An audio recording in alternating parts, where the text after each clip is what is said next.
Hello, Possibility Posse. I hope you've had a great day. I just wanted to talk to you about how you can apply one principle of the Bible scripture, Philippians 4, verses 4 through 13, to anyone. Whether you're a Christian or not, it doesn't matter. Um, these verses can be applied to anyone. And I, in particular, want to talk to you about how I use it at work. So I would just want to tell you about my day. So I found that after the pandemic, I worked through the pandemic. I work in healthcare at the University of Michigan. So, those of us who work in healthcare of some manner, whether it's research on the hospital side, many of us worked straight through the pandemic and didn't have the luxury of sitting home for 2 years. I'm happy for those of you who did so and were able to. And so, what I found though is there is this abnormal amount of anxiety that is in the workplace as people come back. And this is how I see it. What I see, this is just me, my personal opinion. And then I'll also tell you how I apply my own breakdown of the principle, which to me also lines up with law of attraction or anything else from Philippians 4 verses 4:13 to my life, to just remember to just keep trying to dwell on things that are positive or things that are joyful. So I don't know if you've noticed this, but have you had the situation where in your workplace, it's always existed, but I think I've seen it more often than not after the pandemic, where you're just like, hey, here's this idea. How about we try this? And it's like low hanging fruit. Like, it's not going to require a lot of money. It may require some time, but we've tried other things before and it hasn't been working. And right away, you have people saying, oh, such and such might not like that. Such and such, like they start like um hyper focusing. That's the word I'm looking for. Hyper focusing on the fear of what could go wrong, although the fear of what could go wrong is not going to cause any lives. So nobody's life is going to be on the line. There's not a lot of money that is going to be involved. Sometimes little or none. There is some time that might be involved, but with any change, there always is. So we have to try, we have to try something. But it's as if people try to, like, well, such and such might not like this, and then what? And it's just this fear of just trying, or like trying to please everybody, or just really being afraid in a way that just boggles me because I'm just like, uh, this is not going to cost hundreds of thousands of dollars. Can we try it for 2 or 3 months or see? I don't know. It just boggles me. And when it does, sometimes I find myself later just, I go through a range of emotions. Like, I go through the range of emotions of just being like, first, I go through like, really? That's where I usually start. Like, I'm going to be honest. Like, really? And then the next range of emotions I go through is like, okay, I didn't present it well. Maybe I could figure out like 3 more ways to present it. Um, Maybe I should go talk to the person or persons that they say might not like it. But after a while, all of that just feels overwhelming to me because sometimes I'm just like, can we experiment? Can we try? You know, and so then I come, I take comfort. So I've put like Philippians 4, 4 through 13 into chat, into perplexity, and just like, hey, break these verses down for me and give me the non Christian, anyone can read them version. Give me like the 4 points or 6 points of this. And one of them is just to, one of the points the verses makes is to keep your mind dwelling on things that are good. Basically, for me, that's why I like that's why I came up with this name, Possibility Posse. Like, what are the possibilities? What could we do? Keeping our mind dwell there, and it's not to say that there won't be challenges.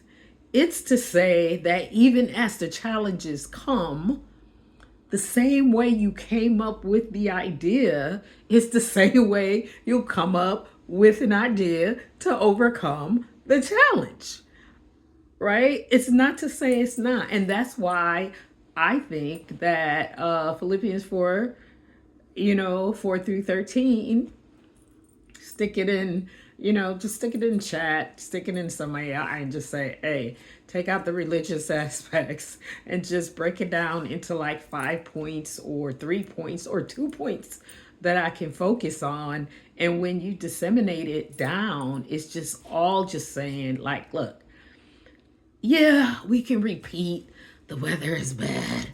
I'm so cold. Oh, woe is me. Yeah, well, you can repeat that. You can repeat like, whoa, Trump is coming into office. I'm scared. Whoa, Biden is leaving office. I'm scared. Oh, whatever, or, whatever you want to do, whatever you're scared of, it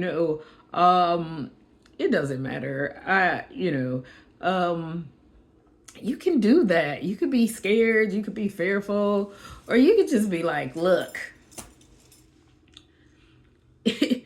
when you look back 20 years, when you look back 30 years, no matter who you voted for, you're going to do well. You just got a purpose. I'm going to do well.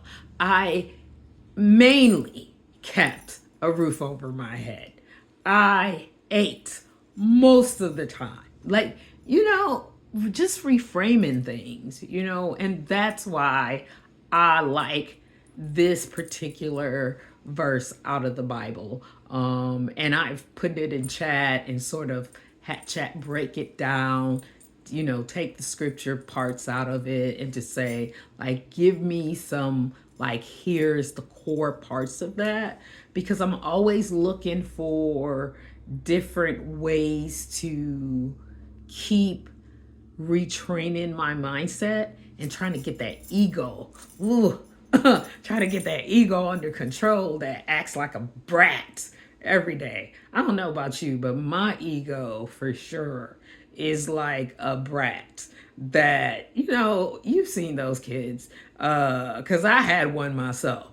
They go down the candy aisle of the grocery store. This is how my ego act. Like 3-year-old that goes down the candy aisle. Each and every time you go to the grocery store, you sort of hold your breath. Because you go down the candy aisle and they're going to see something. They're looking at the candy aisle. This is how my ego does. It's looking like, I should be right on this. Why aren't they doing this? Why is somebody moving so slow? Why is traffic so slow? I wish I would have got that parking space. Whatever goes through your ego. That's how it is. It's like, and then it's like, oh, I didn't get what I wanted. So I'm going to sit in the aisle of the candy store and be like, I want that candy bar. That's how my ego acts. I want to have my way. I need to have my way right now. And I don't know about you, but I have to keep as many words of affirmation, as many sayings, as many things as I can on deck to just be like, okay, what am I using right now to get this thing under control?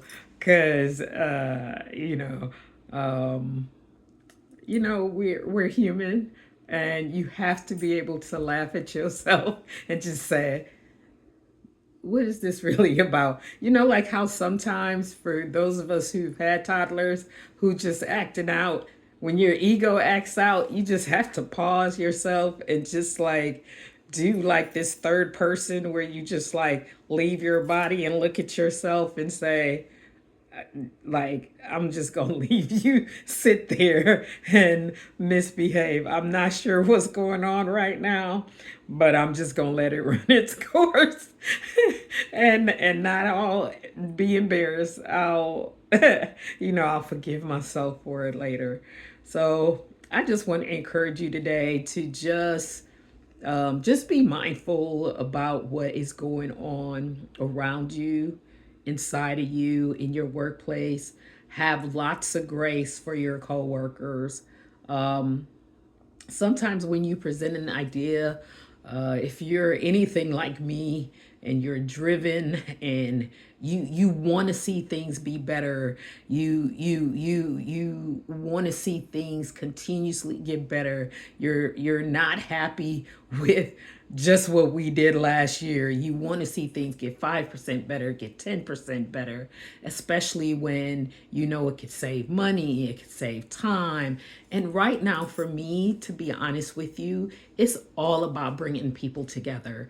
Like, not superficially either. It's about really bringing people together in a way where there's depth, where people aren't afraid of each other, where people aren't afraid to talk about difficult issues. And this, like I said, Philippians 4, 4 through 13, the chat version, taking out, everything else, does it for me. This piece about just keeping your mind dwelling on things that are positive. And you may not be able to find something positive in that moment. So you might have to find something else that is not in that moment to sort of ruminate on while you let the other thing sort of settle down and you figure out a way to reframe it. We're not, the ego doesn't always let us just go constant, like, oh, you're going to be positive 24/7, 365 days a year. No. it's some effort to this. It doesn't have to be hard, but there's effort that you have to put into growing and becoming and understanding your coworkers and being that voice sometimes that doesn't, when the whole group is like, yeah, this is and this is bad and this is not going to work and this and that, to not always jump in. Even if you feel some type of way about it, sometimes it's just best to be quiet and like, hey, we should see, or maybe it's parts of it that we can learn from and maybe we should explore. Or how about somebody brings back a small proposal, or maybe we could start small, or because it's going to take all of us. It's always going to, the human race is beautiful. I mean, we have our issues, but we are beautiful. It's so much beautiful things about the human race. Are there things we could do better on? Yes, but that's everything and everybody. Okay? But at the end of the day, when you look around at who we are and how we are made, how our bodies, the love that we have for each other, when it's true, when it's the love a parent has for a child, it's just super amazing. So if you don't take anything away from this video, I will encourage you, even if you're not a Christian, if you're a Christian, put Philippians 4 through 13 into chat and ask chat to, break down each part of the scripture for you, or check out the Mirror translation. It's a new translation. Check it out. If or ask chat to, like I said, break stuff down for you and just like really savor each one of those verses. If you're not a Christian, even if you're atheist or agnostic, just stick it in chat and tell chat, like, wipe out all the religious stuff, um, and just say, give me 3 points of things to just think about, that has to do with how I should view the world and view, whatever things come my way, especially difficult things in the workplace, and just how sometimes I think negative, because we all need a little inspiration here and there. So thank you. I hope you have the best day ever, ever, ever, ever. Please subscribe to my channel. Please comment below. Looking forward to seeing you tomorrow.